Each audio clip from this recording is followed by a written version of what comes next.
You are listening to I Am Refocused podcast with your host, Shemaya Reed. This podcast is designed to inspire you to live your purpose and regain your focus. Now, let's tune into today's podcast.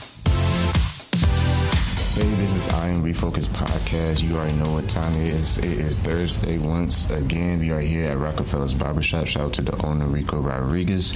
We have an awesome show today. We are talking everything about San Antonio Threads, an awesome organization here in San Antonio. And we are here with the CEO and founder, Ms. Cathy Hamilton. How are you doing this morning? Good morning. I'm great. Thanks for having me. Yes, ma'am. Thank you for being on the show today to talk about San Antonio Threads. But before we talk about your organization, tell the audience a little bit about yourself. Who is Cathy? Well, I've been in San Antonio, so I call San Antonio my home. I've been here for 20 years, raised 3 kids who are all grown. So I'm proud to say I'm an empty nester. So and I'm a grandma in waiting, just waiting. Just put that out there. So I raised all 3 of my kids here,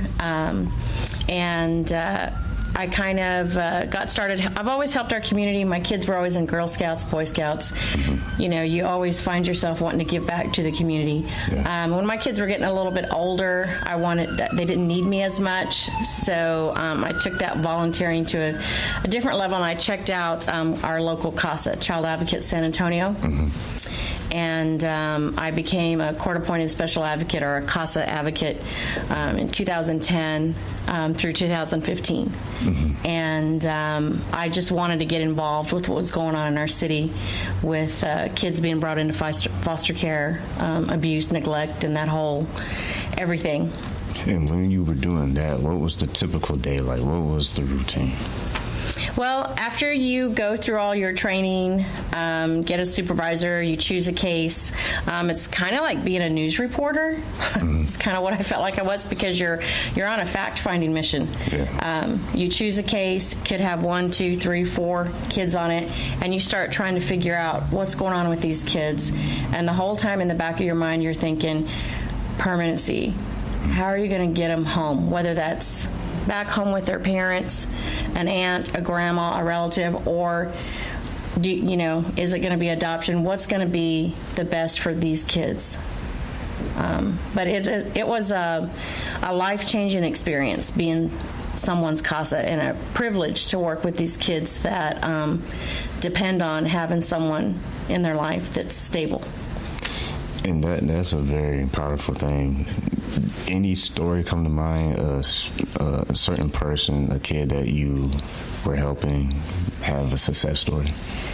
I mean, all of the cases I took, everybody got to go home but one, or to a home but one. But there was one case that stood out that it was a good and bad. It stopped me from being a CASA anymore. Because if you're a CASA, it's not for the faint of heart. And I took a case that was, it was the first time I took a case. They actually, CASA staff asked me to take it. It was Jenna, Belle, Montana. And she lost her sister. Her sister actually died, gunshot wound. And that case stopped me from continuing. Although I did choose to take that case, but I still keep a visual in my head when I met that little girl, Jenna Belle. She had her sister's name spelled out on her hands. That was no longer here. And I just, like I said, there's a lot of life-changing things. And that sweet little girl did get permanency and is with family and an aunt, but that was my last case. Wow. So, and the other young lady that didn't get a home, her story didn't get finished because I still kept in touch with her. And there's other things I can say about her. And she was my first teenage case, because I always chose to take the cases that had younger children. I took a teenage case with Gloria. And that also changed a lot of things for me and how I look at things. Teenagers need different things that are in foster care. It's different for them. And that's a very important topic. When you said you had your last case and it was time for a change, when did San Antonio Threads, the thought, when did that come to mind? Or the idea? Yeah, that ran through my mind when I was advocating for Gloria, the teenager, and I'd visit her at different group homes, and I would see all the other teens. And like I said, they have different needs. The teenagers that are in foster care, it's really different for them. They're going to high school, they're trying to get jobs, they're a lot more emotional. School's super important. You're trying to graduate, and then all of the great activities that teens have opportunities to do, or be in sports, or all these things. And when I visited her from place, I would see other teens that would come up to me, "Hey, Miss Cathy, how do I get a CASA?" Like you could go to the CASA office and there will be a bunch of them standing around like a vending machine, and you could say, "I'll take number 2." And I would say, "Well, I know there's not enough of us," or, "Well, it must be nice," because they'd see me pick up Gloria and I'd take her to lunch, or maybe take her to shop, or different things, and they would be, how do I get one? How do I get somebody to come visit me? So and I visited her at all different group homes, from in San Antonio, outside of San Antonio, even to Waco, Texas. I went to see her when she got moved to Waco. That's awesome, because when it comes to San Antonio Threads, you saw a need. Yes. And obviously, before it even came to reality, you were already meeting needs of these young people. Yes. When that opportunity came, when San Antonio Threads was going to be an opportunity that you can create a platform that will help a lot of young people in San Antonio community, what was the first move? What did you do to put this in motion? I did a lot of research, a lot of stuff online, trying to see what else was out there. There is a place in Colorado called The Hangar.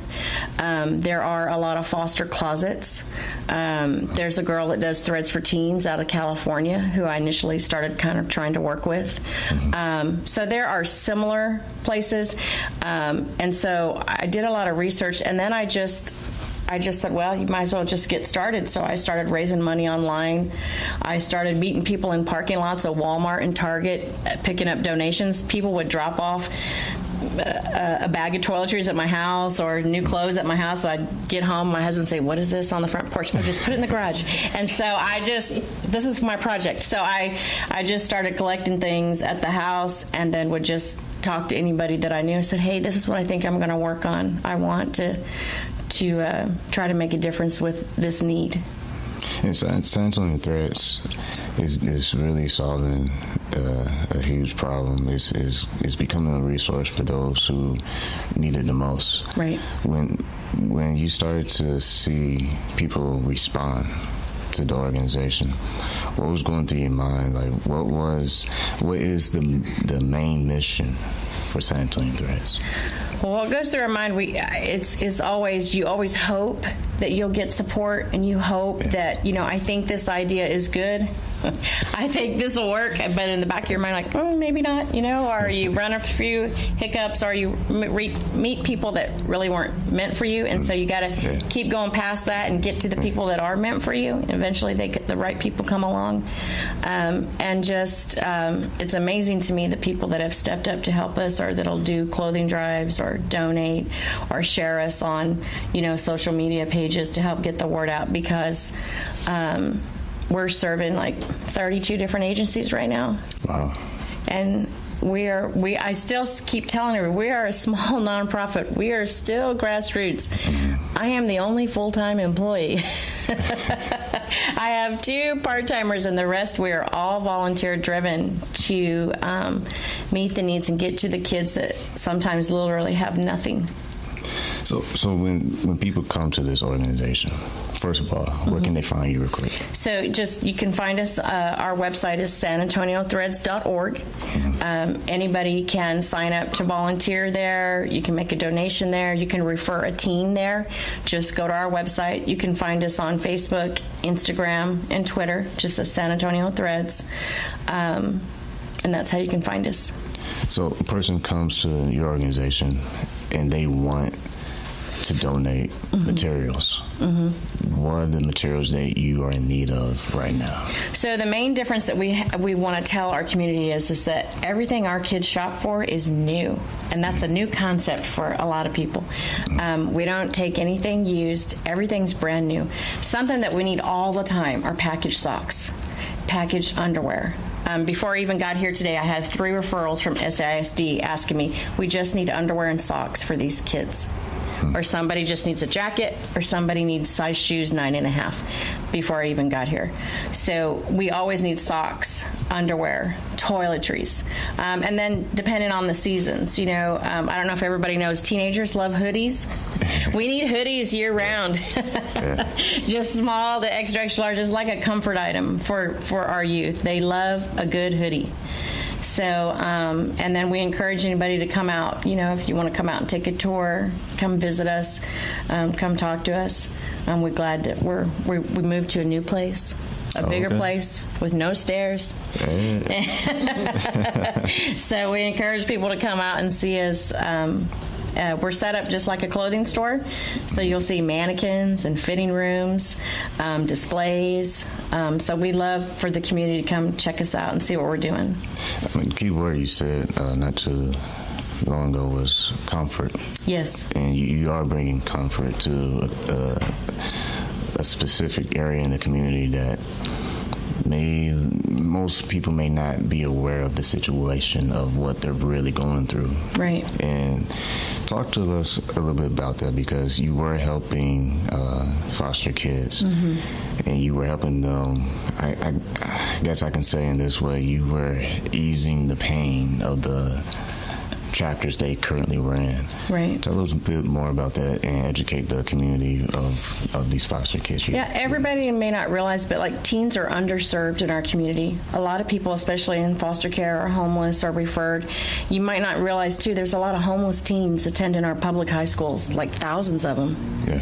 And they're couch surfing, or their parents are incarcerated, or they just don't have a place to go. And they don't have an aunt, a family member, somebody looking out for them. Most kids that I see that get referred to us are wearing the wrong size shoes. They don't have a jacket, or their shoes have holes in them. Or I've seen shoes that are duct taped. I've seen shoes that are broken and they're going to school. So it's amazing to me. We're serving our youth, boys and girls, 12 to 21, in foster care, aged out of foster care. We see a lot of youth that have aged out of foster care that are at our local shelters. And so they'll get referred to us. We see kids that a lot of our school districts have found out about us now. So the school districts are getting in touch with us. The counselors are sending referrals. And we actually travel to Southside ISD once a month. We load up a car with clothing. We have a couple of rolling racks set up in the counselor's office, and we bring clothes out to those kids. We reach out to Edgewood.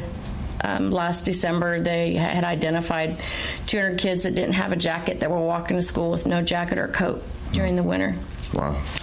So we brought them coats. And we'll be working with South San and now SAISD. So we're trying to get to the critically needed kids that just don't have. And they need these things to...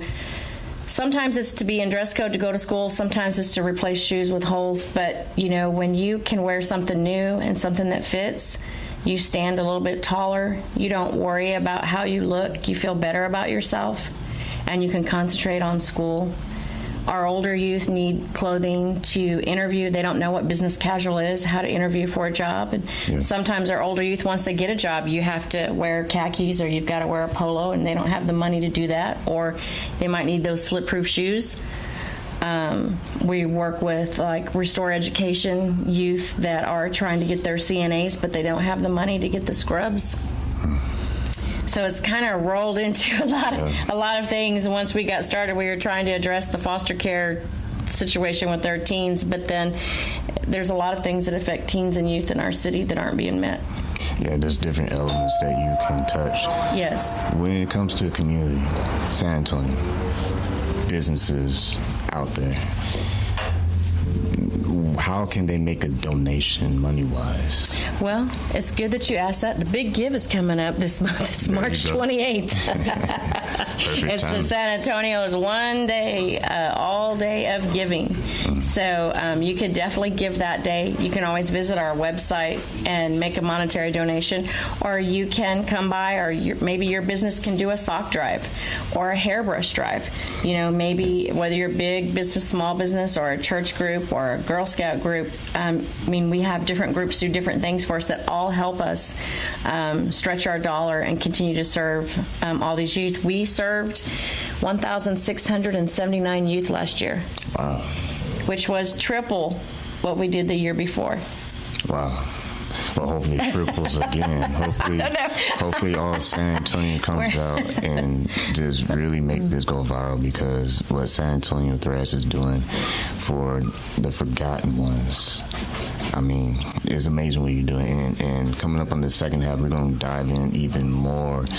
And speaking of the big give, yes, we're going to push that throughout the second half of the show, because that's perfect timing that we are here, yes, in March 2019. And we are talking to Cathy Hamilton, the CEO, founder of San Antonio Threads. And we are going to get more information how you and someone that I'm sure you know, can dig deep in their pockets or go shop and do something and help out this organization, because it's very needed. And we here at Refocus Magazine are going to be involved and make a donation and stay connected with what you're doing, because we need this in our community. So don't touch that iPhone, that smart device. You're listening to the I Am Refocused podcast here at Rockefeller's Barbershop. Shout out to the owner, Rico Rodriguez, holding it down right here for I Am Refocused podcast. Stay tuned.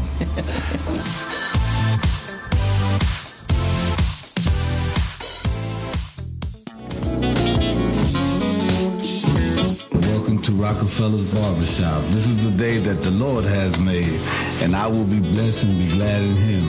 Today I want to introduce myself. My name is Rico Rodriguez at Rockefeller's Barbershop here in San Antonio, Texas, 1733 Babcock Road. My phone number is 210-782-5188. And again, we do walk-ins on Sundays. You are listening to I Am Refocused podcast on iHeartradio. God bless you. Have a wonderful day.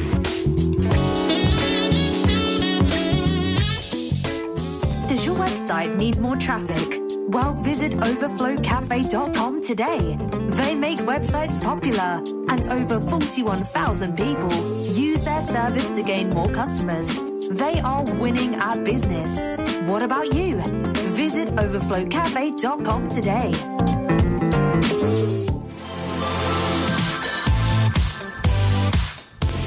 Hey, welcome right back again. This is I Am Refocused podcast. We are still talking to Miss Cathy Hamilton, the CEO, founder of San Antonio Threads. Her organization, nonprofit, is helping the forgotten teens, the foster kids who definitely, desperately need your help, San Antonio. So I want everyone to step up after you listen to this podcast, share it with everyone you know, and please support Cathy and her mission.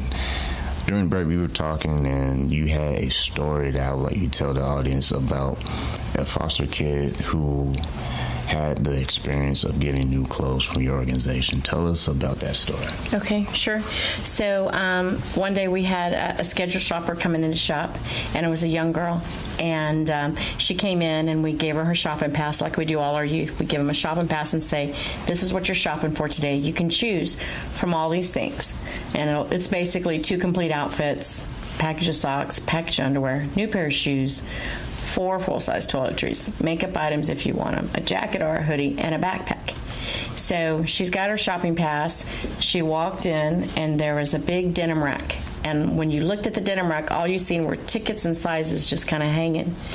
And so she stood there and she froze.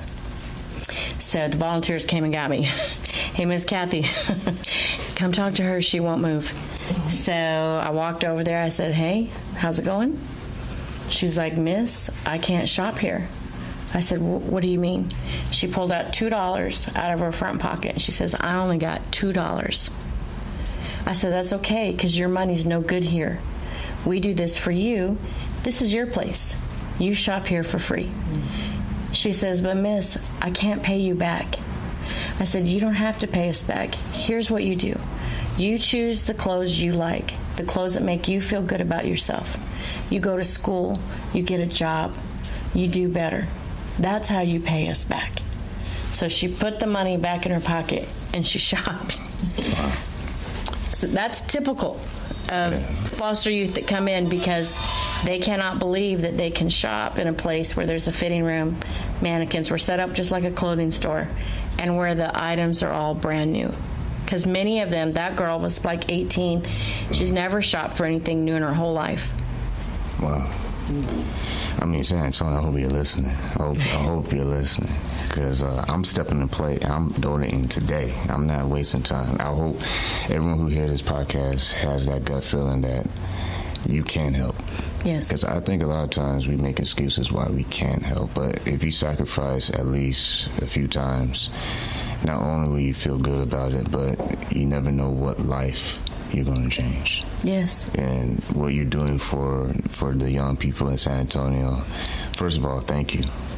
And second of all, there's a volunteer somewhere that's listening right now saying, man, what can I do to be a volunteer? What are your requirements in your organization for someone to get involved? Have a heartbeat and want to help these youth. We love having families shop, young kids, Girl Scout, Boy Scout troops, businesses. We had the Wells Fargo staff come out, and we always have projects that maybe take like an hour and a half of your time. You can sign up to be a volunteer on our website.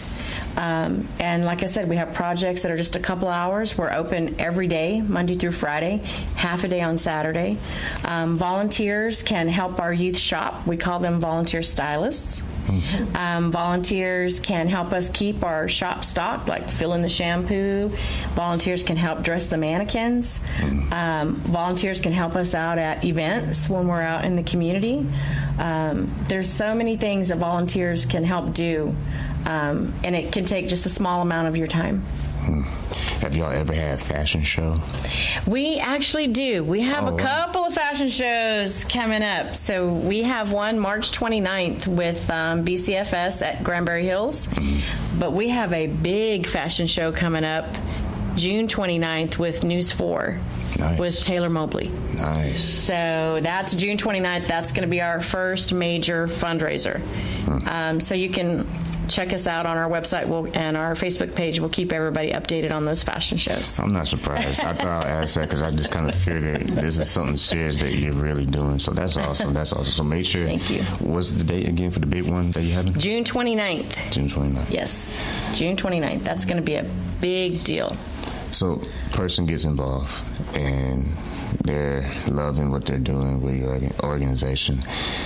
What can business do that will really add value for your organization? How can they donate their time, resources outside? Yeah, I mean, any of that. I mean, you can help. Just share our information on Facebook is huge.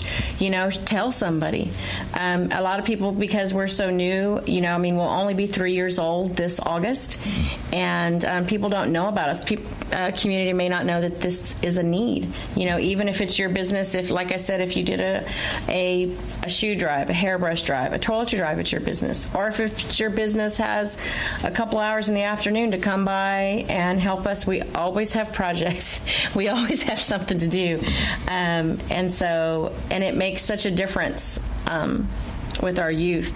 Yeah. One of the big things that youth always tell me when they come in and when they look around and they're like, where did you get all these things? And I tell them all the time, our community. And one of the responses they always tell me is, we didn't think the community cared about us. And I always say, no, the community cares. We have to give them a way to care. This is something that we can do. We can all do this. Everybody can help do this. Anybody can come help us. And so that's one of the big things, is letting them know that, no, the community does care about you. San Antonio, once again, I'm calling everyone out.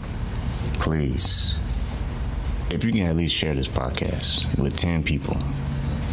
We all have at least 100 friends on Facebook anyways, right? Right, at least. Or maybe 50. But my point is, if you can share this podcast with at least 10 people, one out of those 10 is going to make a donation. because this month is Big Give, March 28th. So I'm calling everyone out in San Antonio because I'm doing it today. After this podcast, I'm going to the website. I'm making a donation before I leave the barbershop. And Rico is going to be my witness. I'm not Thank playing. you. That's awesome. No, because the key word you said in the first half of the show is comfort.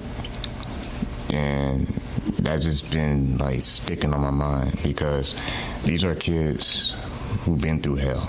Right. And for an organization like you to help bring them comfort and peace in their life, San Antonio, man, I'm going to say it once again, we got to do something. We got to, either if it's our time or if it's our money, let's really change this situation and make it better for these kids. Yes. Because that, if you got nothing else from that podcast for this episode, just remember San Antonio Threads, because they're not going nowhere. We gotta have their back. So, Cathy, thank you so much for being on the show. Before we go, what more information or big events that you wanna give us as far as in the future? Well, the main thing is you can just keep up with us on Facebook. We always share what we're doing. Like I said, we do have the fashion shows coming up. Of course, Big Give is at the end of this month, March 28th. We've participated in it. This will be our third year. Back to school is our biggest month. So we're always busy back to school, Christmas, and spring break, which is next week. We also will be having a grand opening soon. Working on a few things with the city of San Antonio to help me get opened. I'm hoping it's going to be mid-April. Mid-April. And we'll have a big open house where people can come out and check us out, take a tour. So follow us on Facebook and check out our website, and you can see what we're up to. That's it, man. And once again, just in case somebody, maybe it's that one person that wants to give, if they forgot the website already, what's the website one more time? SanAntonioThreads.org. SanAntonioThreads.org. Well, on that note, once you finish the show, it just feels like, where did time go? Because it felt like you just walked in the door and it's like, man, we already wrapping up the show.